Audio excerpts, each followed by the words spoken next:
Si quieren abrir su micrófono, no pasa nada. Nomás para que me digan si están viendo la pantalla completa. Sí se ve completo. Ok, de acuerdo. Muy bien. Vamos a empezar. Bueno, pues la bienvenida, ya nos presentamos, vi sus nombres ahí. Qué bueno que pudieron asistir a la primera sesión síncrona de este tetra para esta materia. Y vamos a continuar y ver esta materia de derecho constitucional. La descripción de la unidad dice, la unidad está enfocada a conocer y entender la constitución política de los Estados Unidos mexicanos. Analizaremos cada uno de sus artículos, particularmente el artículo 1 al 29, que es lo que les mencioné ahorita, es el primer tema de todo el tetra. El objetivo de esta unidad es analizar a detalle cada uno de los artículos del 1 al 29, que son los que se refieren a los derechos humanos y garantías individuales.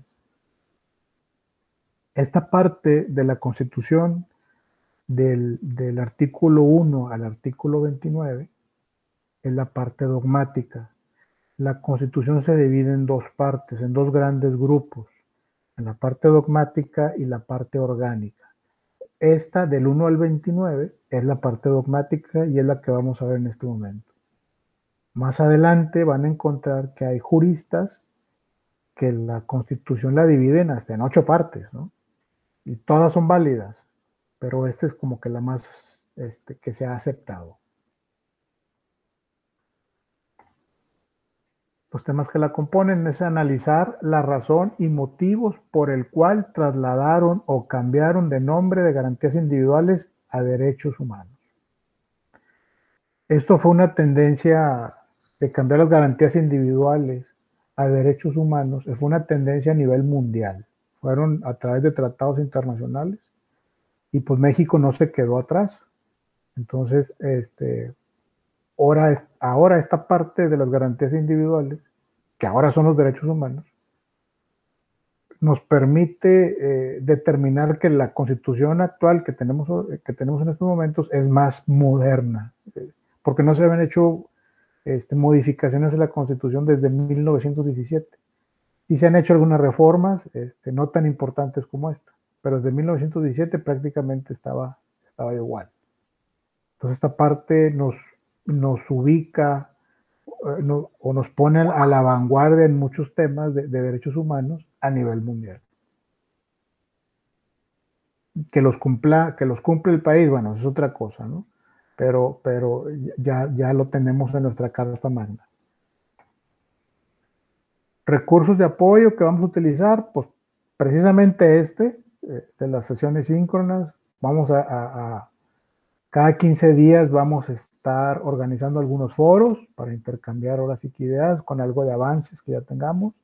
Vamos a ver algunos videos y pues la propia Constitución política la vamos a dar una revisada de detalle.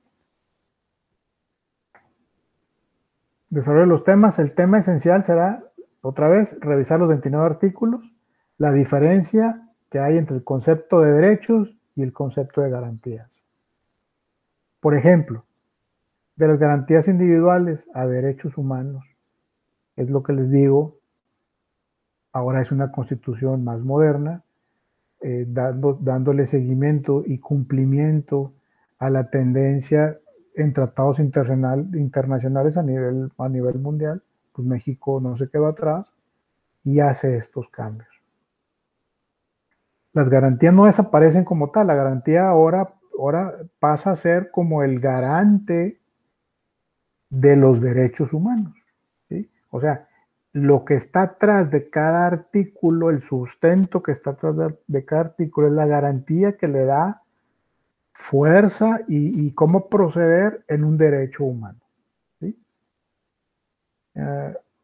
Uno de los cambios muy importantes que sufrió los derechos, las garantías individuales del artículo 1 al 29, una parte, y grábenselo muy bien, porque eso es muy importante. En el primer artículo de la Constitución, que es el número 1, habla de individuos. Los individuos serán sujetos a estas leyes y serán amparados, etcétera, etcétera. Pero habla de individuos. La Constitución, antes de la reforma, hablaba de individuos. ¿Quiénes son los individuos? Pues nosotros, cada uno de nosotros. Ahora habla de personas. Cambió la palabra de individuos y ahora habla de personas. Y esto hace que su alcance sea más amplio, porque personas efectivamente somos tú y yo, pero acuérdense que también hay personas morales, ¿sí? Las empresas es una persona moral. Y en la Constitución, bueno, algunos dirán, ¿Cómo que personas morales? No puede ser posible. No, sí es posible. La Constitución habla de personas y como no define persona física, lo deja en personas abierto, pues también habla de las personas morales. Hay derechos que son personalísimos, que es de cada uno de nosotros, como el derecho a votar, por ejemplo, se me ocurre, y en las personas morales, el derecho de asociarse. Los sindicatos, las empresas. Entonces, eso que estoy mencionando está dentro de los primeros 29 artículos. Entonces, cambia de individuos y en algunos artículos, no, más bien en todos, quita totalmente, perdón, individuos y lo cambia por personas. Y en algunos momentos dice que este artículo reconoce los derechos de las personas. O sea, ¿qué está diciendo otra vez? Viene de algo de atrás. Está reconociendo algo que ya tenía desde antes. Se refiere a la reforma pasada. Entonces eso le da mucha importancia a esto. Por eso ustedes como abogados deben de saberlo muy bien. Deben de saberlo muy bien para que no los pesquen en curva, ¿no? Como decimos. Un consejo que yo les doy. Les platicaba en una reunión que tuve en la mañana. En una ocasión estaba viendo yo unos videos, eh, unas entrevistas que estaban haciendo en unos tribunales, creo, no me acuerdo si era en Yucatán o no me acuerdo dónde era. Entonces estaban preguntando a la gente que salía de ahí con papeles y todo, que se suponía eran abogados, les preguntaban que cuántos artículos tenía la Constitución, de la que hoy estamos hablando ustedes y yo, y no sabían, no sabían. Pareciera que no es importante, pero si no sabes cuántos artículos tiene la Constitución y ya eres abogado, pues te está faltando algo muy importante, ¿no? Porque la Constitución es la base de todo. Entonces, por favor, chequen esa parte. Ahorita se los digo, ¿alguien lo sabe ahorita?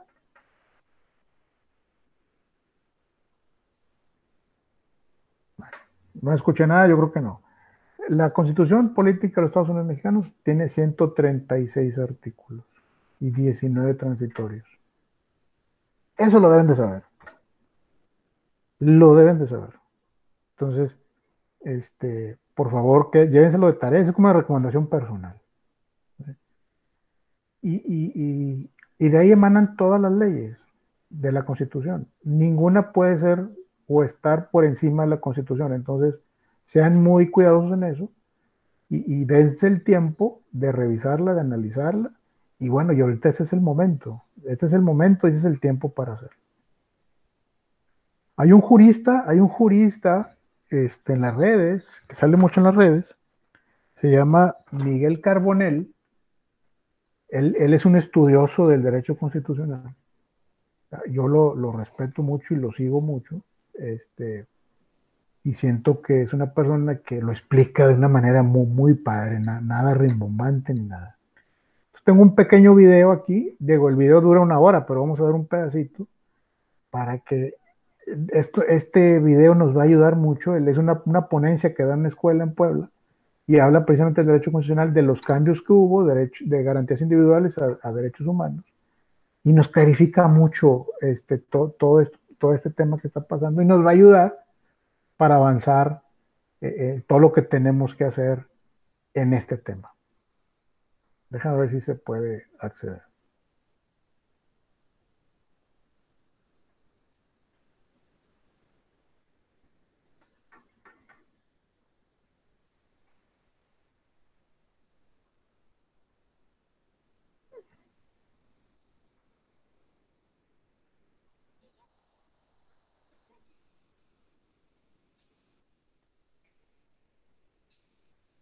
Permítanme.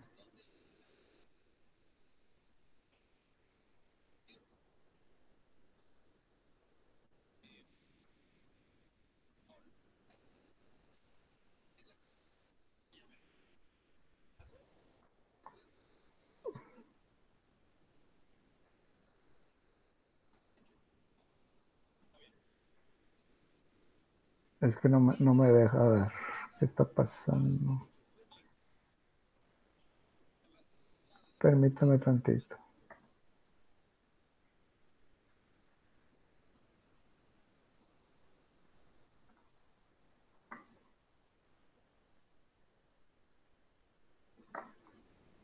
Permítanme tantito.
No se me desesperen, hay un tema técnico.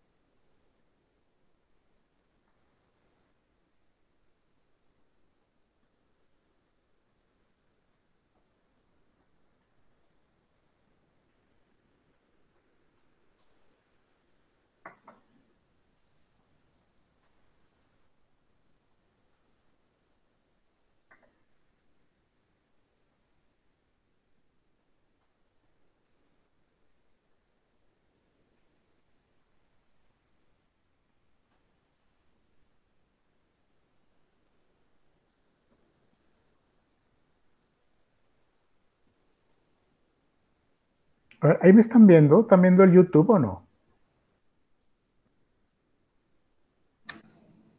No, estamos viendo su pantalla, nada Ok, más. ok, gracias.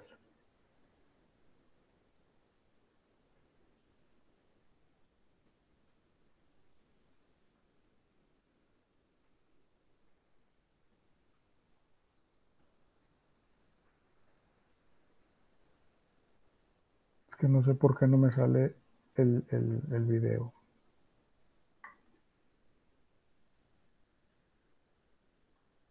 No sé por qué.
El rato me funcionó muy bien.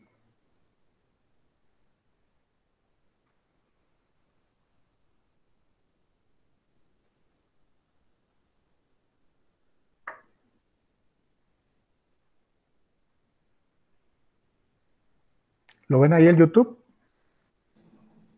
Sí, ya. Ok, muy bien. Vamos a empezar con el video. Vamos a verlos un momento y luego comentamos.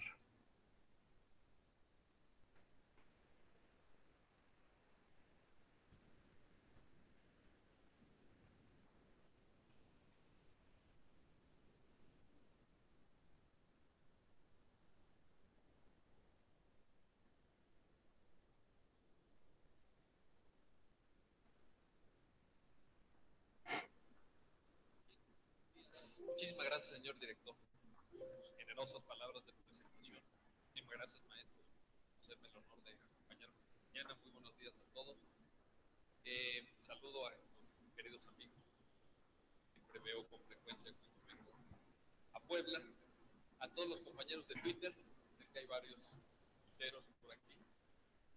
Siempre en las conferencias antes se decía que apagaran sus celulares, que guardaran sus celulares. Ahora ya es exactamente lo mismo. Saquen sus celulares y si escuchan algo de interés, escuchan algo que crean que vale la pena ser compartido en las redes sociales, háganlo. No se limiten en ese sentido. Estoy seguro que el director me dará permiso de que los jóvenes estén con sus celulares tomando fotos y tuiteando, porque es una forma de llegar más allá de este auditorio. Es una forma de compartir también lo que aquí digamos y lo que aquí podamos, en su caso, discutir. El tema que hoy nos convoca en esta primera parte del evento va a tener dos partes, ustedes lo saben, una primera conferencia sobre la reforma constitucional en materia de derechos humanos, y luego vamos a presentar este libro que se llama Los juicios orales en México, que analiza otra de las tres grandes reformas, digamos, que ha habido en los últimos 4 años. Hoy, por cierto, se cumple su 4º aniversario, así que, señor director, lo felicito por el tino de haber fijado esta fecha, porque ahí cumplimos 4 años de la gran reforma penal, la más importante de los últimos 100 años, pero en esta primera parte quisiera yo abordar la de derechos humanos. Un dato de orden formal, antes de entrar propiamente al desarrollo del contenido de esta reforma. La reforma fue publicada el 10 de junio del año 2011 en el Diario Oficial de la Federación, una reforma que modifica 10 artículos de nuestra Carta Magna, y es una reforma, digamos, breve en su contenido, pero enormemente rica por cuanto respecta a las implicaciones que tiene. Es una reforma que impacta al conjunto del sistema jurídico mexicano y que de hecho, y voy a fundamentar esto que les voy a decir, pero óiganlo bien, de hecho nos va a cambiar la manera de trabajar de los abogados en México. Ya el paradigma que suministra esta reforma es un paradigma completamente renovado, en donde ya tendremos, incluso ustedes como estudiantes, la mayor parte de los que aquí nos acompañan son estudiantes, van a tener que estudiar de otra manera el derecho. Ya cambiaron las reglas del juego, y por eso es que creo que en una facultad de Derecho y Ciencias Sociales tan importante a nivel nacional como la de la UAP, naturalmente este tipo de temas deben de suscitar el mayor interés. ¿Qué dice la reforma?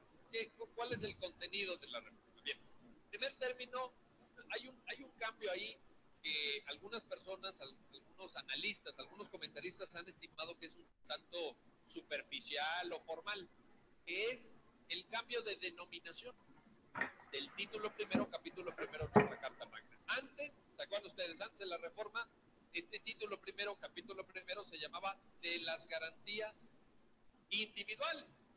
Y a partir de la reforma se pasa a llamar de los derechos humanos y sus garantías. Bueno, hay quien dice, pues, ¿qué cambio hay ahí? Ahí no hay nada. Ahí lo que hay es que antes se llamaba A, ahora se llama B. Eso no modifica nada. Pues déjenme les digo que yo creo que sí modifican. Primer término, porque en ninguna constitución del mundo que yo sepa, menos que ustedes tengan más información y me corrijan ahorita, pero yo no conozco ninguna constitución en el mundo en donde a los derechos se les llame garantías. Porque una cosa, y esto está en todo el desarrollo jurídico del siglo XX, una cosa son los derechos y otra distinta son las garantías. llamarle garantías a los derechos es un error, incluso desde el punto de vista lógico. ¿Por qué? Porque las garantías son los instrumentos de tutela, los instrumentos de protección de los derechos, pero no son los derechos en sí mismos. Confundir garantías y derechos es tanto como decir que el juicio de amparo y la libertad de expresión son lo mismo. No son lo mismo, ¿verdad? Es una tontería decir que son lo mismo. El derecho es la libertad de expresión. El instrumento de tutela para prevenir que se viole, o bien, si ya aconteció la violación, para reparar esa violación, es el juicio de amparo. De tal suerte que la reforma ya nos manda un primer mensaje. Una cosa son los derechos, otra cosa son las garantías. Segundo, la reforma incorpora un concepto moderno, un concepto que se usa en el ámbito internacional, se usa en los tratados, se usa en muchas constituciones, que es el concepto de derechos humanos. Es un mensaje modernizador, es un mensaje que creo que nos viene bien, porque nos pone al día respecto del constitucionalismo contemporáneo. De tal suerte que en estas dos líneas creo que está la justificación de por qué se dio este cambio. Por un lado, para ya permitir una diferencia clara entre derechos y garantías, y por otra parte, para incorporar un concepto moderno, que es este de derechos. Varios de los cambios más sustantivos que incorpora la reforma están en el artículo primero de nuestra Carta Magna. Les voy a comentar algunos de ellos. En primer término, la reforma modifica al sujeto de los derechos. Fíjense nada más que importante. El sujeto de los derechos. ¿Por qué? Porque antes, el artículo primero, párrafo primero de nuestra Carta Magna, decía que el sujeto titular de las así llamadas garantías individuales, hoy derechos humanos, era, fíjense bien, el individuo. La reforma cambia esto y dice, el sujeto titular de los derechos ahora humanos es la persona. Pregunta, ¿hay diferencia entre individuo y persona? Yo creo que sí. ¿Por qué? Porque individuo es cada uno de ustedes, cada uno de los que está aquí presente, cada uno,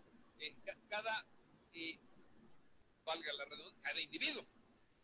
En cambio, persona, cuando la Constitución dice el sujeto de los derechos es la persona, nos está abriendo una ventana de oportunidad para pensar, y quiero compartir este pensamiento con ustedes, en si la titularidad de los derechos humanos puede recaer en las mal llamadas personas morales.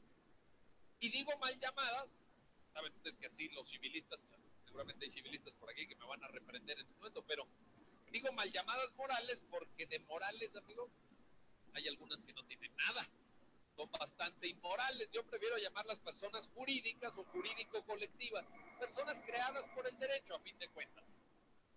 La pregunta es esta, ¿pueden las personas jurídico-colectivas ser titulares de derechos humanos, sí o no? Y la respuesta, a partir de la estricta lectura de la letra de la Constitución, es la respuesta correcta creo que debe ser sí. Sí pueden ser sujetos titulares de derechos humanos las personas jurídico-colectivas. Ahora bien, si ustedes están de acuerdo, ¿por qué? ¿Cuál es el fundamento? Ahora sí que como dicen, fundamentenme su dicho, abogado. Ahí les va. Porque les habrán enseñado en primer semestre, a los inicios de su carrera, aquella máxima hermenéutica, aquella regla de interpretación que dice, donde la norma no distingue, el intérprete no puede distinguir. Y cuando nuestro artículo primero se refiere a personas, pero no a personas físicas, o sea, no distingue la norma, el intérprete no debe decir, no, pura persona física. ¿Dónde dice? Estamos introduciendo una distinción restrictiva de la titularidad de derechos y eso no es correcto. Por tanto, las personas jurídicas también pueden ser titulares de derechos humanos. Ahora, de todos los derechos humanos, aquí sí una distinción. No de todos los derechos humanos. De cuáles sí y de cuáles no. Solamente de aquellos cuyo ejercicio no tenga un carácter personalísimo. Ese sí, individual. Me explico. Las personas jurídicas, ahora que está tan de moda este asunto, no pueden ser titulares del derecho de sufragio. Porque el ejercicio del derecho de sufragio, o sea, emitir el voto, lo que ustedes y yo vamos a hacer en 15 días, es un ejercicio personalísimo. Walmart de México no va a ir a votar, ¿verdad? No le van a poner ahí una papeleta. Otra cosa es que intente influir sobre sus bueno, pero eso es otra cosa. O Volkswagen de México, ya que estoy en Puebla, o cualquier tipo de empresas, pues naturalmente no van a ir a votar. Por otro ejemplo, artículo 18, párrafo primero, el derecho a la reinserción de los sentenciados o de los presos en la sociedad. ¿Puede una empresa ser encarcelada? No. ¿Es titular de ese derecho del artículo 18, párrafo primero, para reinsertarse en la sociedad? Pues, evidentemente que no. Entonces, en ese sentido, hay que distinguir entre aquellos derechos que son de ejercicio personalísimo y aquellos otros derechos en donde sí pueden ser titulares las personas jurídicas. ¿Qué tipo de derecho? Imagínense que el día de mañana, quienes nos están acompañando y todavía son estudiantes, deciden poner un despacho jurídico de litigio. Abogados exitosos S.A. de Cheve, decir algo. Abogados exitosos S.A. Bueno, y compran un despacho, compran una oficina o alquilan una oficina. Esa oficina está protegida por el derecho a la inviolabilidad del domicilio que prevé el artículo 16 y que exige que la policía no pueda entrar sin orden de cateo. O puede entrar la policía sin una orden judicial a su despacho, porque la titularidad del despacho está a nombre de abogados exitosos. O sea, ¿verdad que no puede entrar la policía? Entonces, ese derecho del artículo 16 es de titularidad de las personas jurídicas también. O, por ejemplo, el derecho de asociación. Cuando dos o más empresas se asocian, o cuando hay centrales sindicales, por ejemplo, la CTM, la CROC, etcétera, en donde hay un ejercicio del derecho de asociación, entendido como derecho humano, por parte de personas jurídicas. Ahora, ya se estarán ustedes haciendo esta pregunta, que es la que sigue. Oye, a ver, entonces, ¿las ONGs pueden ser titulares de derechos humanos? Sí. ¿Las empresas? Sí. Las personas jurídicas sujetas de derecho privado, ¿está bien? ¿Y las de derecho público? ¿Tienen las personas sujetas al derecho público? Los órganos públicos, vaya, las autoridades, derechos humanos. ¿Tienen derechos humanos los órganos? No quienes integran los órganos, que es diferente. Por supuesto, las personas físicas que integran los órganos, pero los órganos como tales tienen derechos humanos. Y ahí creo, y digo creo porque acabo de venir a dar un curso en Tamaulipas y en Culiacán sobre este tema, y varios magistrados que son muy así acuciosos con esto me dijeron aguas. Pero creo que en principio no. Las personas de derecho público no tienen como titulares derechos humanos, tienen competencias, tienen atribuciones y pueden defender esas competencias y esas atribuciones cuando son mermadas por otro órgano público. Pero en cuanto a órganos públicos, me parece que es difícil decir tiene derechos humanos. Por ejemplo, no me imagino a la Secretaría de Educación Pública o a la Secretaría de Seguridad Pública Federal diciendo pues, tiene un derecho humano. No, me cuesta pues pensarlo, pero podría haber ahí algún matiz. Pero en general, solo las personas jurídicas de derecho privado, no las de derecho público. Siguiente punto. La reforma dice que toda persona, eso ya lo expliqué, tiene los derechos que otorga la Constitución. Fíjense bien, que otorga la Constitución. Así dice el artículo primero, párrafo primero. ¿Cómo decía antes este mismo párrafo? Decía todos aquellos, perdón. Ahora la reforma dice que todos tenemos aquellos derechos que reconoce la Constitución, y antes decía que otorga. Reconoce y otorga. Bueno, ¿hay un cambio ahí de fondo o no hay un cambio de fondo? Porque hay quien dice que esto es una cuestión de académicos, que es una cuestión de teóricos, en donde, ¿se acuerdan? Esa teoría que nos enseñaron en primer año de Derecho, entre el justnaturalismo y el justpositivismo, pues hay quien dice, por ahí va esta reforma.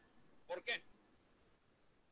Cuando la Constitución decía otorgaba, hay analistas que decían, ahí está el justpositivismo. ¿Por qué? Porque el derecho no existe si no existe la norma, porque la norma otorga el derecho. ¿Qué mejor prueba de que el derecho no existe sin la norma? Con el cambio, con esta reforma de la que les estoy platicando, ahora hay quien dice que ganó el justnaturalismo. ¿Por qué? Porque ahora la Constitución reconoce. ¿Qué quiere decir reconoce? Que el derecho ya existía. Y lo que está haciendo la Constitución es dar fe o dar cuenta o positivizar algo preexistente a la norma. Antes de la norma ya tenemos derechos. ¿Qué hace la Constitución? Reconocer. Just positivismo de un lado antes, just naturalismo por otro. Bueno, yo les quiero decir que a mí esta disputa entre escuelas de pensamiento jurídico no me importa, no me interesa, no me parece ni siquiera sustancial. Vaya, no voy a perder tiempo en eso.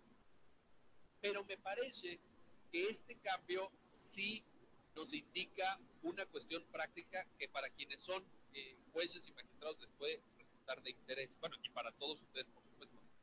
Que es lo siguiente. Si la norma otorga derechos, si el derecho es creado por la norma, como decía antes la Constitución, no existen derechos fuera de la norma. O sea, el listado de derechos es exhaustivo, no enunciativo. En cambio, si la norma reconoce derecho, puede ser que ese reconocimiento sea completo o sea parcial. Esto es, puede haber derechos que todavía no hayan sido reconocidos. Y entonces, si esto es así, si están de acuerdo con esto que acabo de mencionar, la cosa cambia. ¿Por qué? Porque estamos ante la posibilidad de lo que en otras latitudes se conocen como los derechos implícitos. Es decir, derechos que no están expresamente reconocidos por una norma jurídica, pero que se pueden desprender de alguna de estas normas por vía interpretativa, por vía hermenéutica. No estoy diciendo que los jueces se saquen de la manga derechos, no estoy diciendo que los jueces lleguen en la mañana a su juzgado y digan, a ver qué derecho voy a inventar hoy. No se trata de eso, pero sí se trata de poder discernir que el catálogo de derechos no es exhaustivo, sino que pudiera estar abierto a otro género de reconocimiento de la dignidad humana. Ahora, esto que les estoy diciendo no es nada teórico, no es que se me haya ocurrido hoy en la mañana. Está previsto en el artículo 29 de la Convención Americana de Derechos Humanos, o sea, el Pacto San José, que dice que el listado de derechos del propio pacto no se debe entender como la imposibilidad de reconocer otros derechos que sean concomitantes, que sean que se desprendan del principio de dignidad humana, por una parte. Por otro lado, la Suprema Corte ya ha reconocido derechos implícitos. Les voy a poner ejemplo. La Suprema Corte ha reconocido, y así dice la tesis de jurisprudencia relativa, que hay un derecho humano al libre desarrollo de la personalidad. Díganme ustedes en qué artículo está escrito eso. Eso no está en ningún artículo de la Constitución. ¿De dónde sale este derecho? Déjenme les cuento el caso, porque es un caso bien interesante. Es el caso de una persona que nació de nacimiento biológicamente varón, pero que desde muy temprano en su vida, por las razones que sea, que ahorita no vamos a juzgar, porque esto no es una clase de moralidad ni de ética, se representó a sí mismo como mujer y creció con toda la representación física, psíquica, en términos de vestimenta, de apariencia física como mujer. Pero había sido registrado como varón al nacer, porque así había nacido y pues, sus padres nunca se imaginaron la deriva que iba a tomar su vida, ¿verdad? Bueno, entonces se registró como Juan Pérez. Cuando se hace mayor esta persona, naturalmente tiene que ir a pedir trabajo. Va a pedir trabajo, bueno, con un atuendo de mujer, con un pelo, en fin, vaya, como mujer, pues. Y le dicen su credencial del IFE. Entonces saca la credencial, Juan Pérez. No, pues, como que no checa, ¿verdad? Total, lo empiezan a discriminar hasta que él promueve una solicitud ante el registro civil y dice, cámbienme de nombre. Y el registro civil le dice, no, porque forma parte de la seguridad jurídica que uno se queda con el nombre con el que lo bautizaron a uno, ¿verdad? Otra cosa es el nombre artístico, pero el nombre así oficial en el acta de nacimiento, y con ese nos bautizaron y con ese nos tenemos que quedar el resto de la vida. Le niegan el cambio. Promueven juicio de amparo. Y el juicio de amparo está traído por la primera sala de la Suprema Corte, que le otorga el amparo con base en este derecho. El libre desarrollo de la personalidad. Bueno, porque se me olvidó contarles que esta persona en una etapa de su vida decide operarse, decide acudir a los avances científicos que permiten el cambio de sexo, se opera y entonces ya incluso biológicamente, genitalmente, vaya, era una mujer. Entonces la Suprema Corte le ordena al registro civil, insisto, o pasa en este derecho, que le cambie el nombre y luego con ese cambio en el acta de nacimiento puede ir esta persona al IFE y cambiar su nombre. O sea, se desencadenan una serie de consecuencias que ya le permiten vivir en consonancia con su propia representación de género. Bueno, no vamos a entrar ahorita si esto está bien o está mal, porque no es el caso. El caso es que la Corte reconoce un derecho humano que no esté escrito.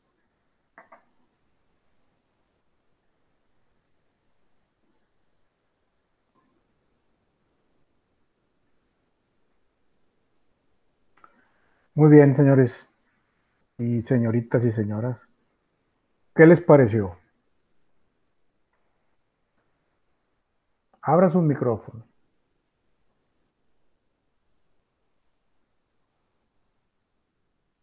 ¿Sí me escuchan?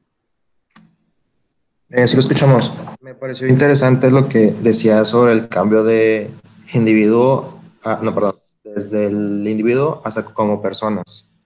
Yo Sí, también en un principio no considero que sea tan importante ese cambio, pero como pues el mundo demanda nuevos cambios a los nuevos tiempos, creo que sí que se llamen personas porque involucra a todo el mundo, ¿no? Lo que no me queda claro es cómo las empresas morales, o sea, cuáles aplican para ellos, cuáles no. O sea, es como que más para cada juez de que está determinando qué artículo se podría aplicar o cómo se podría manejar eso. mira, es precisamente lo que quiero que investiguemos y que definamos bien. Quiero que lo hagan ustedes, pero ahorita lo comentamos.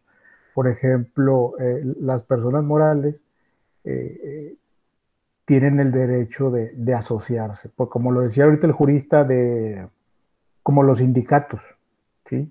Los sindicatos son personas morales y en el primer artículo que dice personas, no define personas físicas, ¿sí? Habla de personas en general.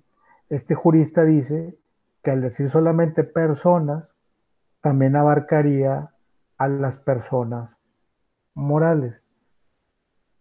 ¿Cómo embiste los derechos humanos a estas personas morales? Ese es un tema de estudio.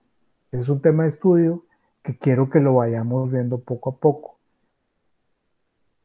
porque me extendería mucho en esa parte. Vamos viendo artículo por artículo. Los demás artículos que son personalísimos, pues es muy fácil, ¿no? Es lo que nos atañe a nosotros, como derecho al voto, el derecho al libre tránsito, el derecho a la educación, el derecho al alimento, todo eso. Yo les quería preguntar ahorita a ¿ustedes sí saben más o menos o tienen claro cuáles son o qué son las garantías hoy los derechos humanos?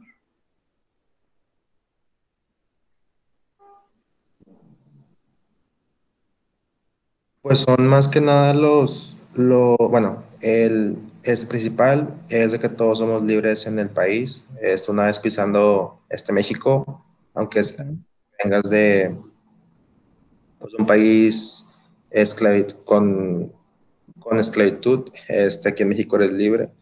Cuando pisas el suelo mexicano, tienes todos las leyes te protegen y te obligan a pago de impuestos, así, ¿no? Pero también te aseguran el derecho a la salud, a la educación, eh, al, al tránsito también, ¿no? Sí, exactamente. Básicamente son los derechos inherentes a las personas. ¿Cuáles son los derechos inherentes a las personas? Derecho a la vida, derecho a la salud, derecho a estudiar, derecho a tener padre y madre y ser bien tratado. Y luego hacia afuera, derecho a libre tránsito, derecho a asociarte, derecho a manifestarte. Todo eso lo tenemos que tener bien claro. Los derechos personalísimos y los derechos de las personas morales que están en los artículos del 1 al 29. Si quieren, yo hice en la presentación, hice un resumí cada uno de los artículos. Si quieren, los vemos. Si nos siguen los demás. Profe, tengo una duda ahí bueno, yo considero como que es un choque de derechos, ¿no? Porque por un lado hay derechos que te garantizan como el libre tránsito, educación, salud, pero hay otras leyes como la de migración que no te permite que cruces por Chiapas y pues si tú eres de Honduras o sí. ¿Cuál es el ahí? O sea, ¿te protege más el libre tránsito o te protege más el que no te permitan como que andar por el país libremente? Mira, lo que pasa, esos derechos son para los mexicanos. En particular, el derecho a libre tránsito, el artículo lo dice libre tránsito de salir del país. O sea, México no te impide que salgas del país. ¿Sí? Tú puedes salirte, pero obviamente al entrar a otro país pues tiene sus reglas para que un extranjero entre. Tú ya te conviertes en un extranjero al ir a otro país. Por otro lado, tú puedes andar dentro del país libremente. Nada te impide ir a Chiapas. De aquí en ir a Chiapas, ir a Cancún, ir a Veracruz, ir a... Nada, no hay ningún impedimento físico, ni legal, ni por escrito que te impida hacer eso o que tengas que, por ejemplo, voy a ir a Coahuila y tengo que pedir permiso. No tienes que hacer eso. A eso se refiere el artículo. No sé si con eso queda claro o a lo mejor no me expliqué bien. No, sí, sí quedó claro. Muchas Ok, gracias. bueno, vamos a ver.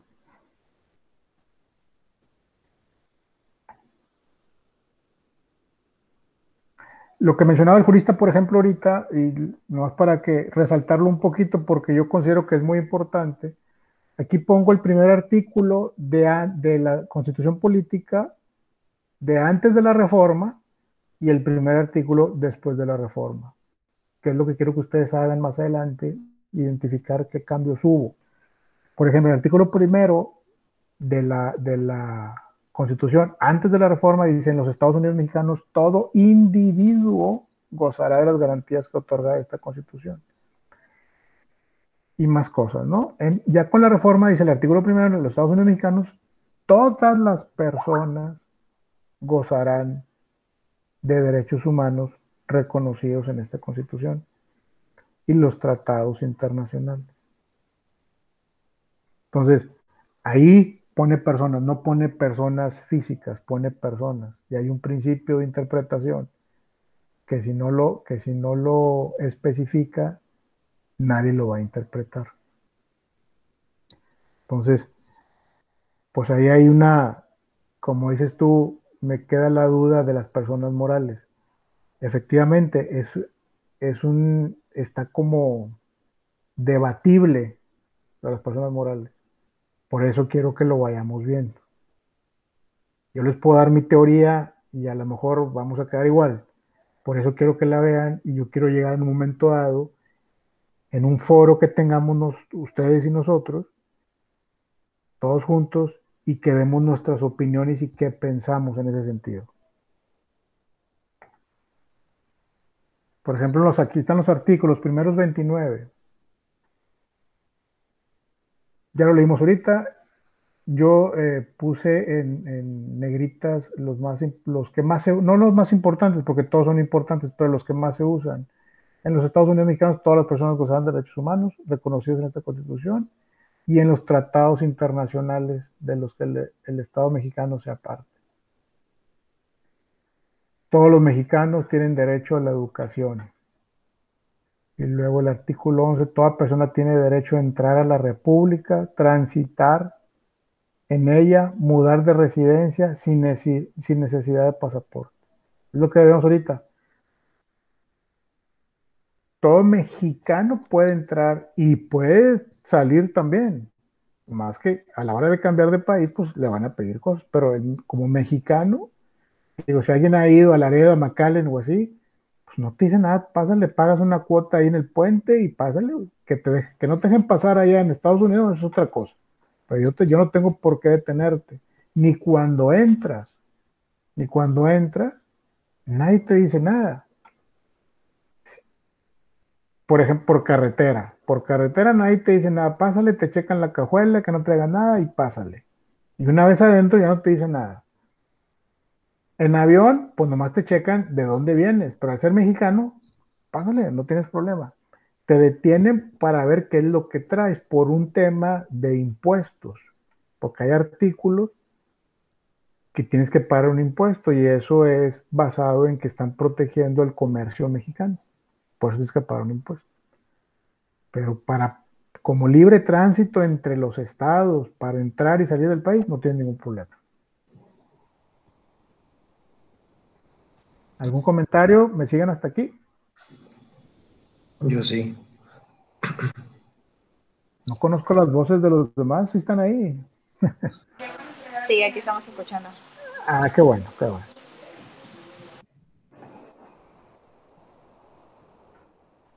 Este artículo, el número 14, como les digo, todos son importantes. Pero este 14 es muy importante. A ninguna ley se le dará efecto retroactivo en perjuicio de persona alguna. ¿Alguien me puede explicar a qué se refiere esto? ¿O tiene alguna idea? Es cuando, no sé, cometemos algún delito, no sé, el de robo, supongamos que no hay una ley ahorita y que se legisle una en 2 días, no me pueden condenar por algo que no fue un Que delito antes no era delito. de la ley. Bueno, tienes la idea. Básicamente, vamos a poner un caso concreto. Vamos a suponer que el delito de violación, ¿sí? Hoy tiene un castigo en el Código Penal de 10 años, por ejemplo, ¿sí?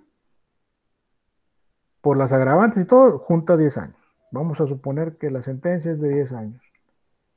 Entonces, a este cuate lo condenan por 10 años y al otro día cambia la ley y dicen que ya no va a ser 10 años, que va a ser de 12 años. Ya no le pueden dar efecto retroactivo a este cuate que ya lo sentenciaron por 10 en perjuicio de persona alguna. ¿Sí? O sea, ya lo sentenciaron por 10, no le van a decir, ¿sabes qué? Siempre no van a ser 10, compadre, van a ser 12, porque ya cambió la ley. No se puede hacer eso. Sin embargo, incluso si no está sentenciado, pero si ya inició su proceso, le van a dar el artículo que en ese momento está vigente, la sentencia que está vigente en ese momento. Pero sí puede ser al revés. Si de repente eran 12 años y lo cambiaron a 10 y con algunas temas que tiene que cumplir el que está sentenciado, le pueden dar el beneficio, no el perjuicio, el beneficio sí, en vez de 12 van a ser 10. Eso sí se puede hacer. En perjuicio nunca, en beneficio sí puede ser bajo ciertas circunstancias. ¿Sí me quedó claro? ¿Sí me expliqué? Sí. El artículo 16 Dice, nadie puede ser molestado en su persona, familia, domicilio, papeles o posesiones, sino en virtud de un mandato por escrito fundamental. ¿Qué quiere decir esto? Lo que se escucha mucho, ¿no? Entró la policía a mi casa y levantaron todo, andaban buscando algo, y hicieron un relajo, quebraron cosas, etcétera, y no enseñaron lo que le llaman la orden de cateo. A eso se refiere. Digo, poniéndolo en un caso particular. Se necesita una orden judicial emitida por un juez, donde precede un procedimiento para que alguien pueda entrar a tu casa y buscar algo como un cateo. El 17, que dice, ninguna persona podrá hacerse justicia por sí misma ni ejercer violencia para exigir un derecho. El 19, ninguna detención ante autoridad judicial podrá excederse de un plazo de 72 horas. Eso también es muy importante. Lo que no había visto es que ya se está acabando el tiempo. Por eso me estoy apurando. Bueno, el 29, que es también muy importante, en los casos de invasión, perturbación grave de la paz pública o de cualquier otro ponga en peligro la paz pública, el presidente puede suspender los derechos y las garantías. Este artículo habla que si pasa algo en el país, como por ejemplo ahorita lo de la pandemia, el gobierno te puede decir, no puedes salir de tu casa, güey. No puedes salir de tu casa, digas lo que digas, por beneficio común, tú no puedes salir de tu casa. Y nadie puede salir de tu casa, de su casa. Ahí te están limitando, te están quitando la garantía de libre tránsito. Oye, pero es que ahorita no se puede por esta situación. Entonces, ahí es un ejemplo muy claro. ¿Algún comentario? ¿Algo que quieran agregar? ¿Sí vieron ya la de la tarea? ¿La actividad?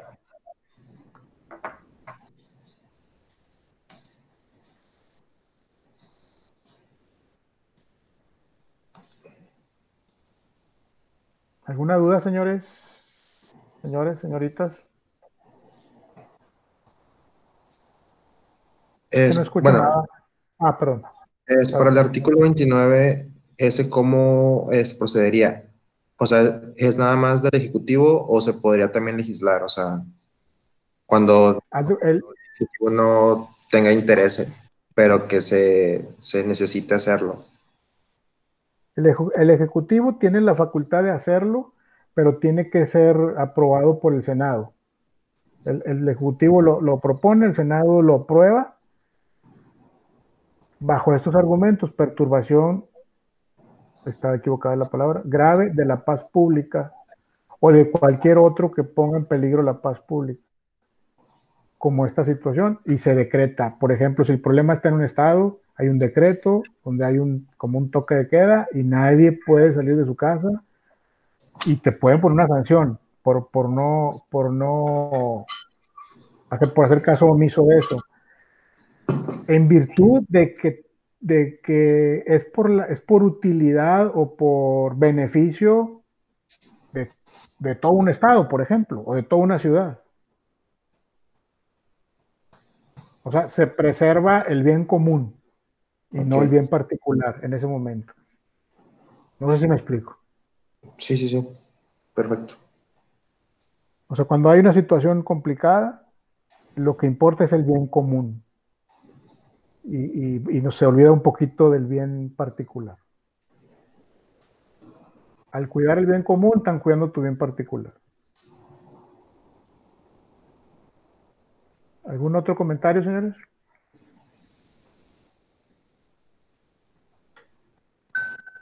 Ya para cerrar. Pues no, quedó todo claro. Sí, ¿nos podría pasar el link del video? Es que claro, sí lo escuché un poquito bajito y me gustaría volver a checarlo. Bajito el volumen.